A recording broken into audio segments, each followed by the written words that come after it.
cameras rolled, the audience laughed, and the host smirked as he leaned forward, relishing the moment. "Ladies and gentlemen," he said, his voice dripping with condescension, "it never ceases to amaze me. The blind loyalty, the absolute devotion to a man who, let's be honest, couldn't care less about them." The crowd erupted. The studio lights reflected off his polished desk as he raised a single brow, feigning disbelief. Trump supporters. Have you ever seen a group so passionately uninformed? More laughter, applause. He thrived on it, but somewhere beyond the bright lights of his studio, beyond the insulated walls of elite cocktail parties and carefully curated headlines, something was brewing. Donald Trump had seen the clip. At first, he didn't react. He'd heard it all before. The insults, the ridicule, the smug dismissals of the media class who believed they held the moral high ground. It was nothing new.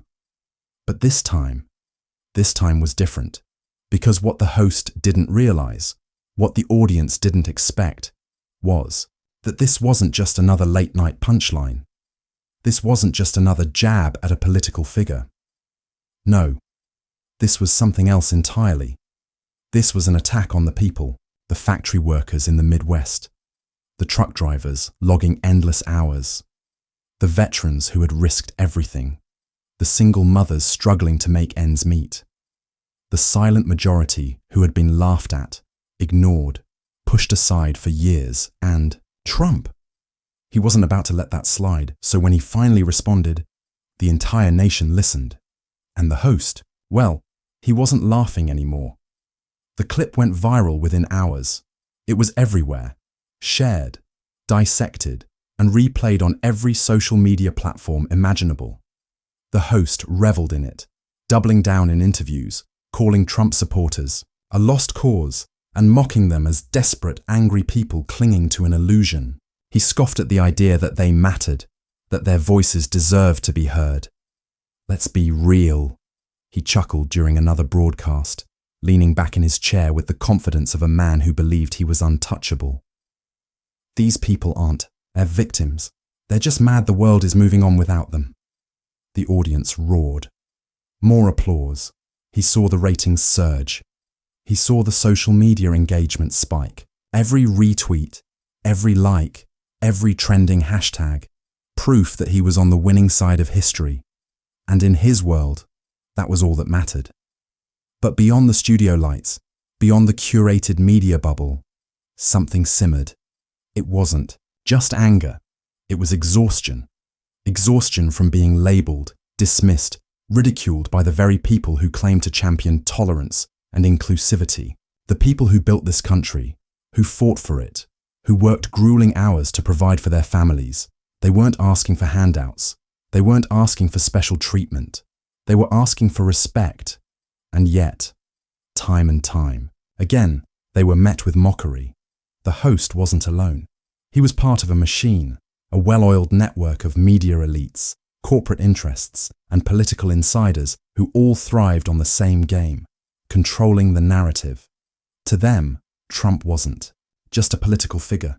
He was a symbol, a threat, because he wasn't beholden to them, because he spoke to the people they had long abandoned. For years, they had dictated who mattered and who didn't. They had crafted the stories, shaped public opinion, decided who deserved dignity and who could be thrown under the bus for an easy punchline.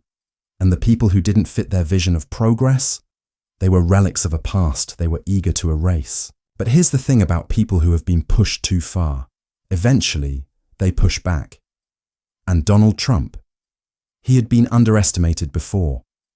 The host laughed on live television, but behind the scenes, executives were watching closely. Because, while he was enjoying his moment in the sun, something was shifting. The numbers were telling a different story. The audience outside his echo chamber, the real America, wasn't laughing. Then, something unexpected happened. The host received an invitation, a direct response from Trump himself, an offer to sit down, to talk, to face the very people he had mocked. At first, he refused. He didn't need to engage. He didn't need to entertain the idea that maybe, just maybe, he had miscalculated. But then, the pressure mounted. The backlash wasn't coming from politicians or pundits. It was coming from the people. Viewers began to turn. Emails flooded in. Calls from advertisers, executives, people who mattered in his world. And suddenly, the smirk wasn't as effortless. The laughter wasn't as loud. He had spent years shaping the conversation. But now, he wasn't in control anymore. For the first time in his career, the host felt something unfamiliar, a crack in his certainty. The invitation from Trump wasn't just an invitation. It was a challenge, a reckoning. He had built his career on the illusion of control, on the unwavering belief that he held the microphone, the influence, the power. But now the ground beneath him wasn't as stable as he thought. The backlash wasn't just noise anymore. It was a tide, shifting, growing, and closing in. He told himself it was temporary. A few bad headlines, a little controversy. It would all blow over. It always did. But as days passed, the pressure only mounted. His network executives, once eager to push the envelope for ratings, started to hesitate. Viewership wasn't just fluctuating, it was dropping. And the emails, the ones from everyday Americans, the ones he had laughed off as insignificant, kept pouring in. "I used to watch you," one read. "I thought you stood for fairness, for holding the powerful accountable. But now I see you only mock the people who can't fight back." "You don't get to decide who matters," said another. "You don't speak for us. We don't need your approval." And then, the one that hit hardest. "You wouldn't last 5 minutes in our world." He tried to ignore them. He tried to pretend they didn't matter. But late at night, alone in his office, they echoed in his mind. For years, he had crafted his persona, the sharp-witted, unshakable commentator who could cut down anyone with a single line. But what if the power he thought he had was nothing more than an illusion? What if he wasn't the one controlling the narrative anymore? The network was getting nervous. The sponsors were uneasy. And then came the call, the one from his boss. "You need to handle this," the voice on the other end said. "Accept the invitation. Sit down with Trump. Clear the air." The host clenched his jaw. Accepting meant legitimizing him. It meant facing the very people he had dismissed. But declining? Declining meant weakness. It meant confirming what people were already beginning to believe. That maybe he wasn't as fearless as he pretended to be. For the first time in his life, he had no good options. That night, as he stared at the invitation once more, something in him shifted. It wasn't just fear. It wasn't just doubt. It was something far worse. A realization. He had built his platform on tearing others down. He had thrived on controversy, on ridicule, on ensuring that the people he despised were always on the defensive. But now, he was the one in the spotlight. And the man he had mocked. He wasn't backing down. He could walk away, pretend none of this was happening, hope the storm passed, or he could step into the fire and see if he could withstand the heat. His hands trembled as he reached for his phone. The decision had been made, and in that moment, he knew nothing would ever be the same again. The stage was set. The network pulled, every string to control the damage. The host producers meticulously crafted the narrative. They would spin this as a good faith conversation, a moment of unity, an opportunity to show their willingness to engage. The PR teams worked, over time, ensuring every media outlet framed the upcoming interview as a chance to set the record straight. But behind closed doors, the host was unraveling. His confidence had always been his greatest asset, the ability to spin words, to manipulate conversations, to steer narratives in his favor. But this wasn't an arena he controlled. This wasn't a scripted segment with a safe audience, an echo chamber filled with approval. He would be sitting across from the man he had ridiculed for years. And worse, he would be doing it live. There would be no editing, no post-production magic, no pre-screened softball questions. For the first time in his career, he would have to face the very people he mocked in real time. The day arrived, and the world was watching. The network's biggest studio, packed to capacity. The audience, unusually tense. There were no easy laughs tonight, no automatic applause cues. The air was thick with something unfamiliar. Anticipation, doubt, unease. Then, Trump walked in. Not with the arrogance the host had often accused him of. Not with the bombastic energy his critics loved to exaggerate. No. He walked in with something far more powerful. Certainty.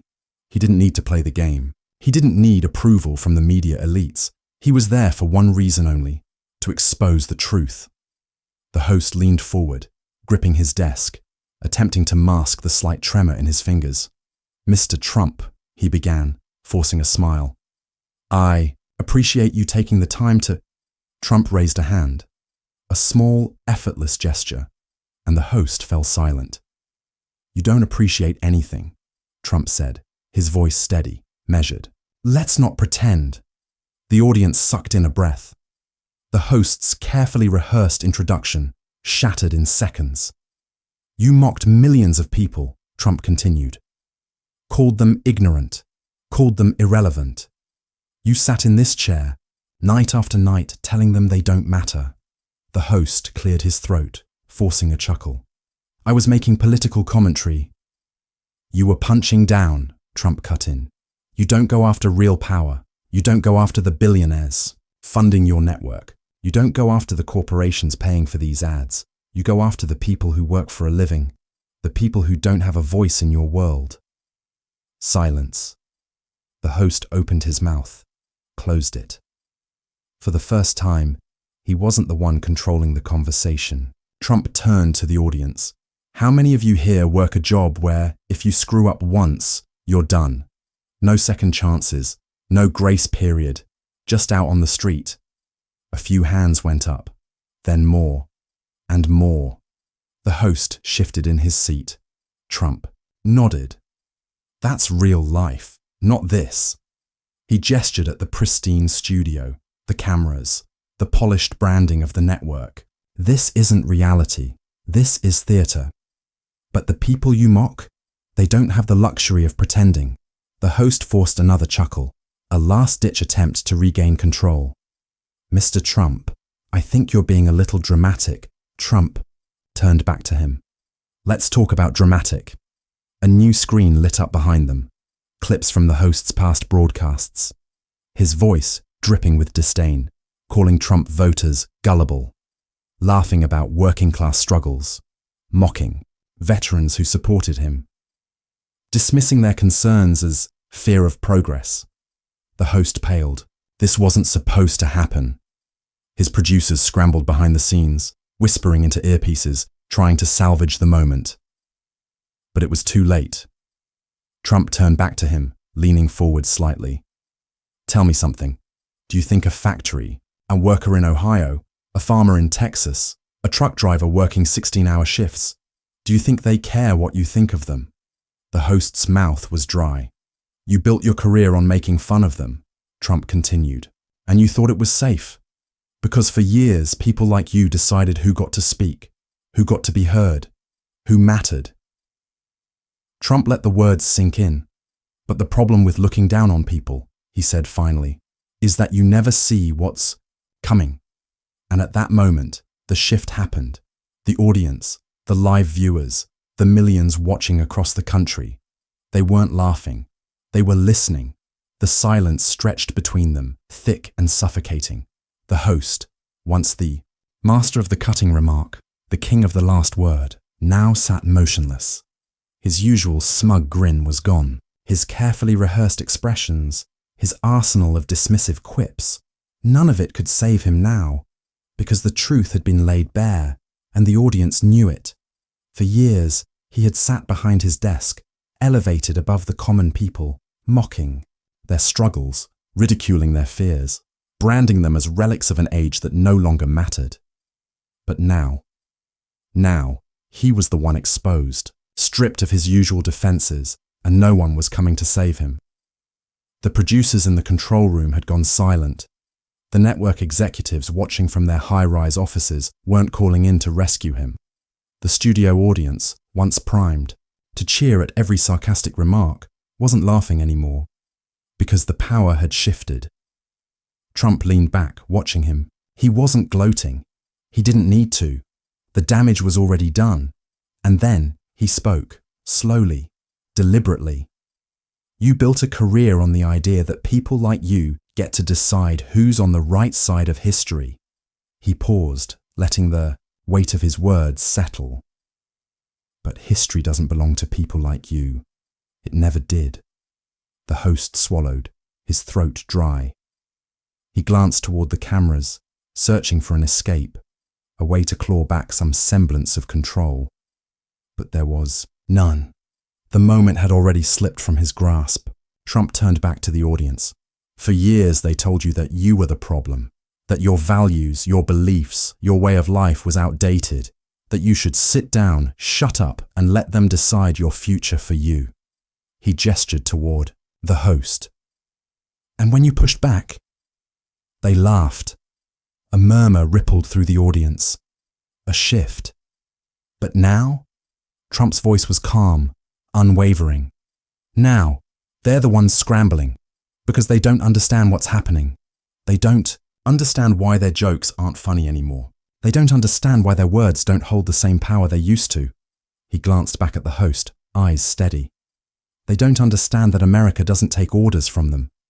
The silence in the room was absolute, and then it broke, not with applause, not with cheers, but with something far more powerful, a realization, a shift that couldn't be undone. The interview ended soon after. The host, visibly shaken, barely managed to close out the show. His hands trembled as he reached for his notes, his voice uncharacteristically unsteady. For the first time, he looked like a man who wasn't sure of himself. And the world noticed. The fallout was immediate. The clip of Trump's takedown spread like wildfire. Within hours, millions had seen it. Within days, it became the most talked about moment in media. But the real damage, that came later, because people remembered. They remembered how the host had laughed at them, dismissed them, ridiculed them. They remembered how effortlessly he had built his career on their backs, using their struggles as punchlines. And now, they were done with him. Ratings plummeted, viewership cratered. Advertisers quietly pulled their sponsorships. The network, once confident in his ability to control the narrative, began distancing itself. And soon, the whispers started. He was out of touch. His brand was toxic. He wasn't resonating anymore.